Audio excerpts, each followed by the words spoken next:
Okay, and welcome back to the Cinema of Transformation. This week we are talking about Pretty Woman. We're going to watch the movie. It's from 1990. It's a romantic comedy.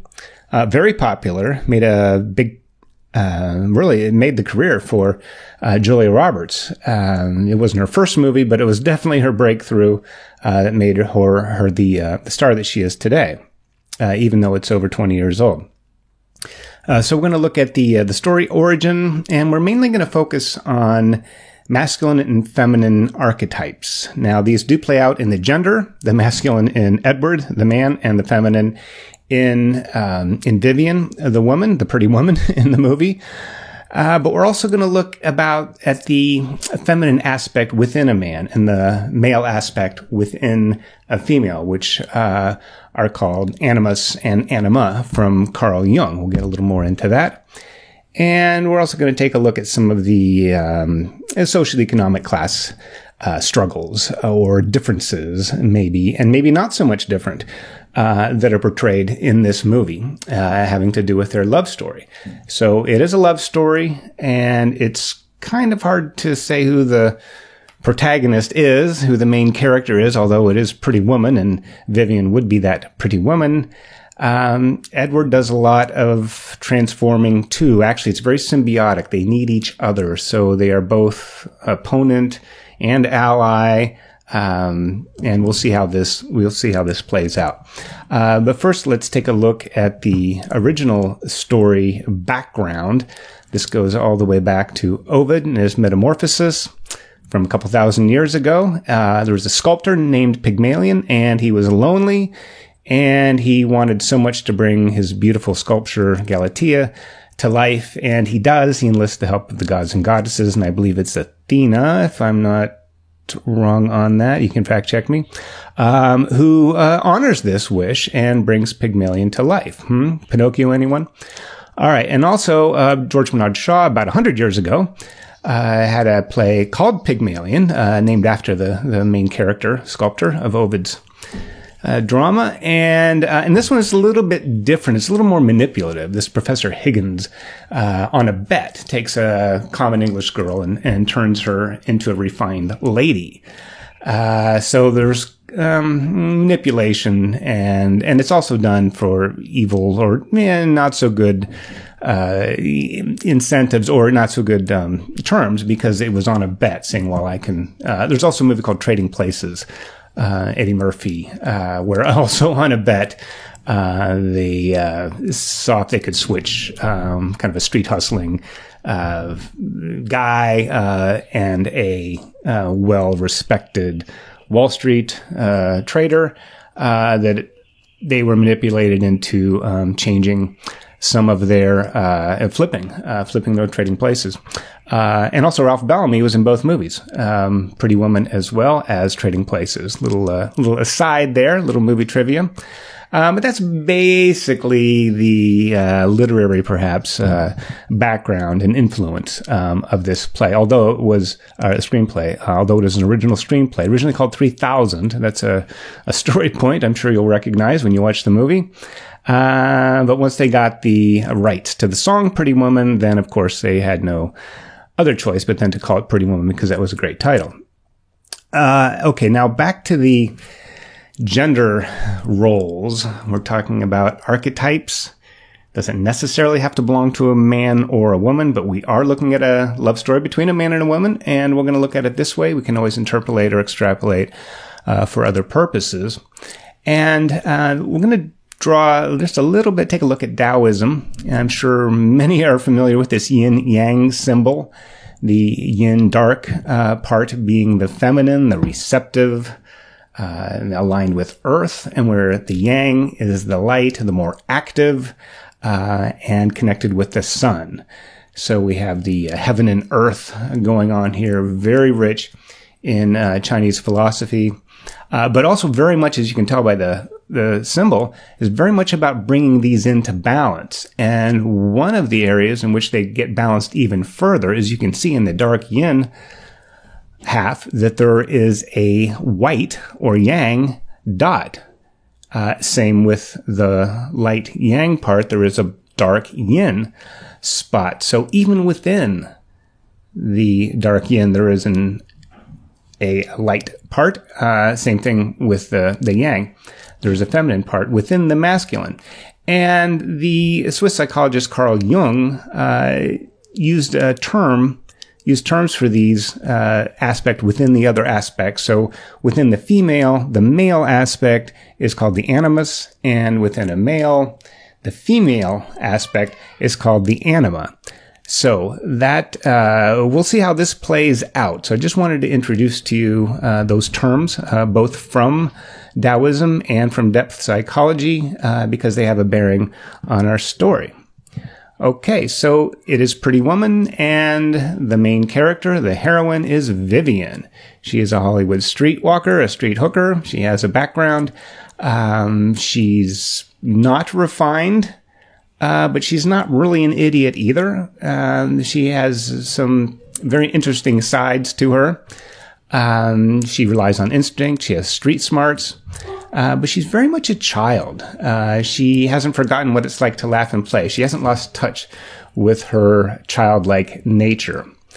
She has a lot of potential, but she doesn't really get the guidance and support that she needs, especially from the male characters. There's a landlord, there's a pimp, I'm sure her childhood growing up probably she didn't get that much guidance that she needs. So she's kind of being her own man in a sense. She demonstrates this. We see early on she can drive a stick, she can drive a Lotus. Somebody in her economic class would probably never get a chance to drive, but she very much can. She takes care of other people. She takes care of herself. She has boundaries on what she will and will not do. So, in a lot of ways, her masculine side, her animus, is pretty well developed, probably to compensate because she's needed to have that and has lacked that in her outside life with male figures. And also, her female side, or her female aspect, which is most of her side, really kind of represents what Edward is missing, in his life, in his anima, in his female aspect. And we'll see how this plays out too. So on to Edward. He's the lover. In some ways, he's the mentor. He's a little bit older, a little more experienced, a little more worldly in a lot of ways. Although, like I said, Vivian's no dummy, so I wouldn't say he's necessarily smarter, maybe book learning, but not so much street smarts, because Vivian has that in spades. He's jaded. He's lost. He's really self-obsessed. He has father issues. He was in therapy to tell his father that he doesn't like him. Really, it carries this around with him.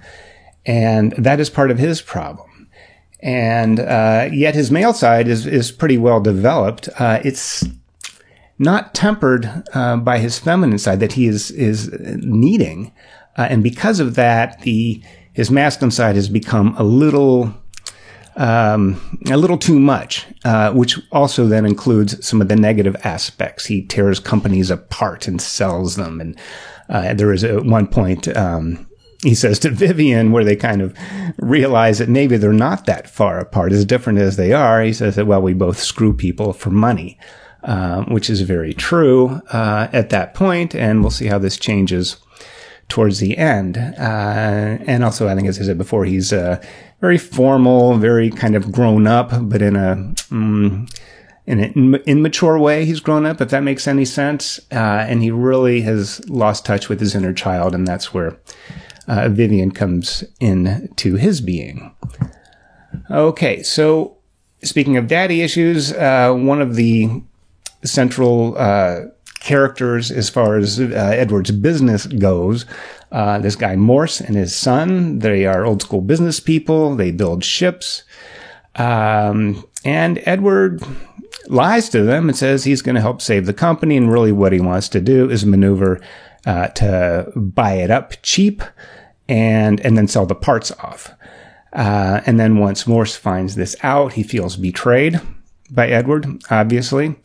And that's fairly early on. And by the end, and after Edward spends all this time with Vivian and doing some soul searching himself, he has a change of heart. And he ends up partnering with Morse. And instead of breaking things apart, he's going to build things. So that's part of Edward's transformation. And having Morse stay the same, we can see how different Edward is at the beginning and how much he has changed by the end. And by the end, Morse says he's proud of him. He puts his hand on his shoulder, much as a father would do. And even Edward looks at him as a son might to his father when he says he's proud of him. So this kind of helps shore up his unresolved daddy issues. But only after Vivian comes into his life. Okay, so we see how important they both are to each other. Okay, now we have another mentor. He's also kind of an opponent ally. He starts out as being kind of an opponent, but really ends up being helpful, very much so. And then by the end, he is just smitten with Vivian, whereas at the beginning, he wanted to kick her out because, who wants a Hollywood street hooker in the Regent Beverly Wilshire, this upscale hotel in Beverly Hills. So he is a little bit of a trickster in that he changes his tune a little bit, but it's not so much he who changes, although he does. What he changes is his attitude towards Vivian, and he only really gets to that by getting to know her a little bit. And that brings out his change of heart through her. So she brings out something lacking in him. Okay, another ally is Kit DeLuca. That's Vivian's roommate. And even early on, we see that Vivian looks out for her in some way. She's a protector or provider or a guidance for her. In some ways, the way a male archetype might be for her. So Vivian is already displaying some of these qualities that Edward has from very much in the beginning. And through Vivian, she gets to see her own potential, just as Edward helped Vivian recognize hers. Now, there's another ally who really becomes an opponent, although a necessary opponent, and this is Philip Stuckey. He's the lawyer. He's Edward's partner. He's all about the kill. His juggler's exposed. Let's go for the throat. And he really wants to do this deal with the Morse business. He's also very animalistic, kind of in a negative way. He's very reactionary, very, base level, go for the money. And then he sees Vivian. Oh, she's a hooker. Go for the hooker. And then he fights Vivian, fist fights or punches her. Then he gets in a fist fight with Edward because Edward now wants to build things instead of tear things apart. And he also represents Edward's his darker shadow side because he really does the dirty work for Edward, which of course Stuckey doesn't mind because that's kind of the way he is. But he's also important too because he doesn't change, and by having a character not change, we can see how the other characters have changed. So that's Stuckey. Now, the two main environments for Vivian, Hollywood and Beverly Hills, which really are kind of next to each other geographically, although a world apart, they play a role too. In Hollywood, it's rough and seedy. It's very difficult. But it also becomes helpful in a way that she knows she doesn't want to go back there. And she knows the difference in geography that, well, just because you change your zip code doesn't necessarily mean you change your attitude. And she can see that in Beverly Hills, it's kind of a tough town too, with the snobbery and, the class, this difference in socioeconomic classes, that are not so welcoming, to somebody like her when she first arrives in Beverly Hills. But it becomes more open and really warms up to her as Vivian grows and reveals her potential. And maybe she's not quite so much the Hollywood tough girl and maybe fits in a little more with the Beverly Hills, or at least makes that shift. So we can see that through environment. The environment doesn't change, but the relationship to the environment changes, and that's how we can tell the characters are going through transformations. All right, so those are the archetypal characters.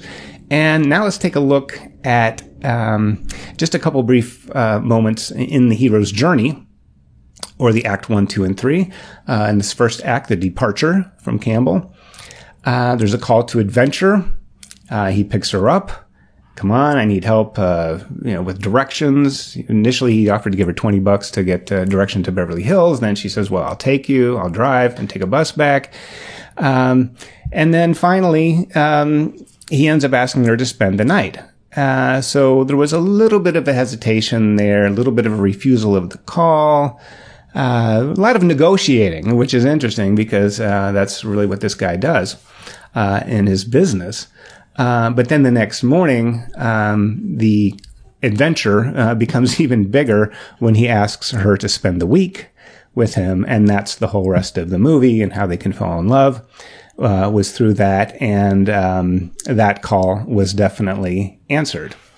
So after answering the call, she becomes initiated now into this world that is unknown, unfamiliar to her. And that's Beverly Hills, and things are proper, and you dress appropriately, and you use the right fork at dinner, and all these things she doesn't really know a lot about.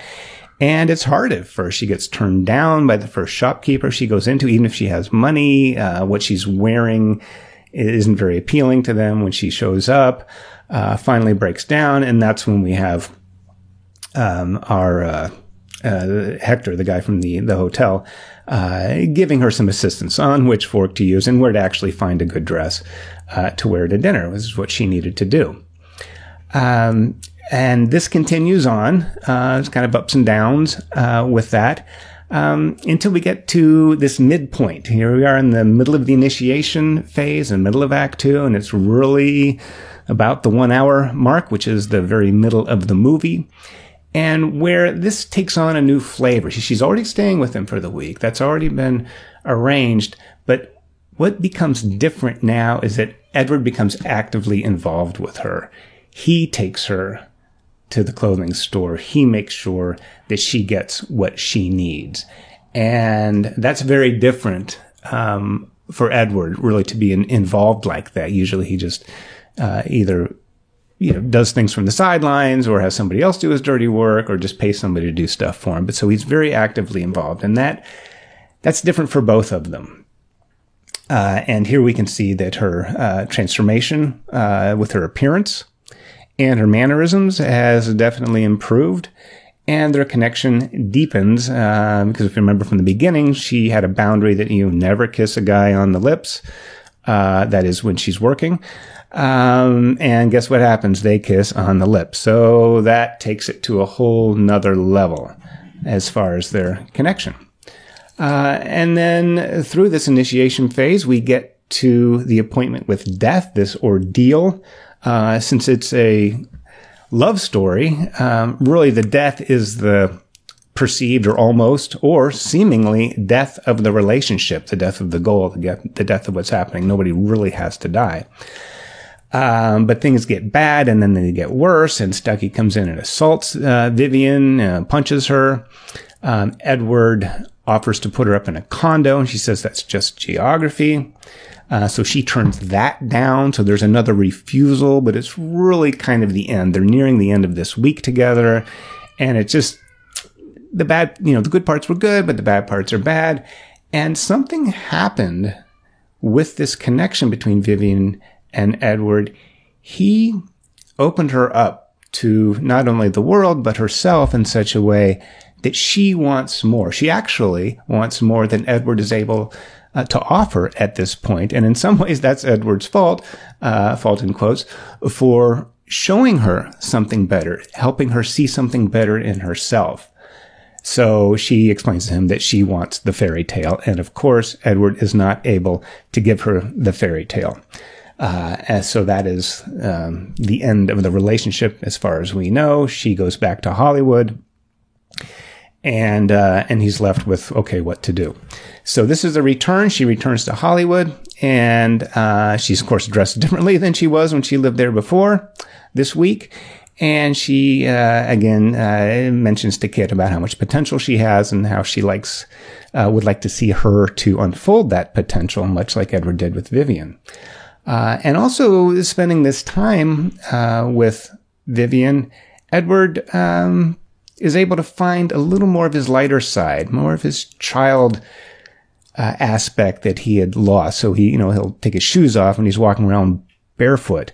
And even when he decided to go into partnership and build ships with Morse instead of destroying the company, there was this scene where he's stacking glasses up almost like a kid with building blocks.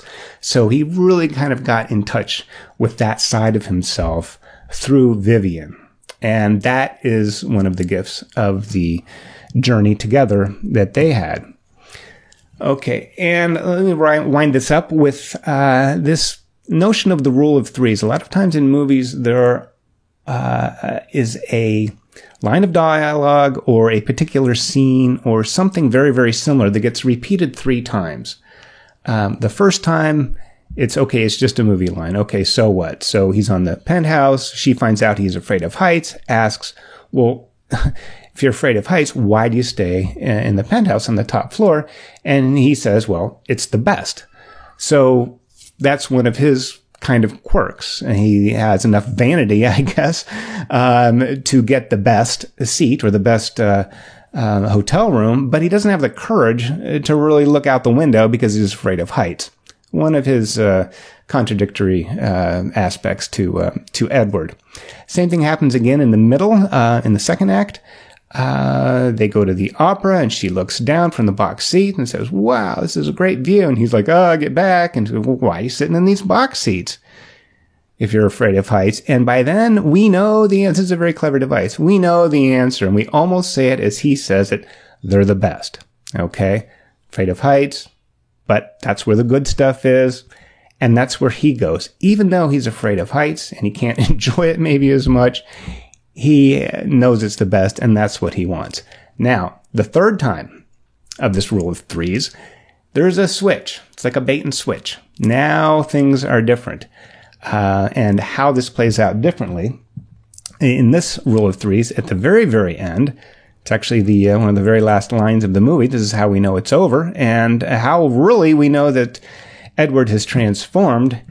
Here at the ending, he does go after her, even after she's gone. He goes after her, and it's not a knight in shining armor on a white horse, but he's got a light-colored limousine, and he shows up and sees her, and she's up on the fire escape of the second-story crappy hotel or apartment that she lives in Hollywood. And he sees her, and he goes, oh, geez, it had to be the top floor, huh? Like, okay. And she replies, it's the best. Okay, it's not the best. It's not the apartment. It's her. She is the best. And he overcomes his fears in kind of a very comical way, and he makes his way up the fire escape to get to her. And so this is very, very important. This shows that she was willing to hold out and hold him to that standard of the fairy tale that she wanted. And he was able to do the uncomfortable thing. And it's not so much the fear of height, although that's the outer way. On the inside, it's about being vulnerable and open and really falling in love with somebody. And all that means, that he was able to do that and thus transform together. They're ready for a new beginning at the ending. So that's a little breakdown of the characters and some of the hero's journey aspects of Pretty Woman. Hope it helps.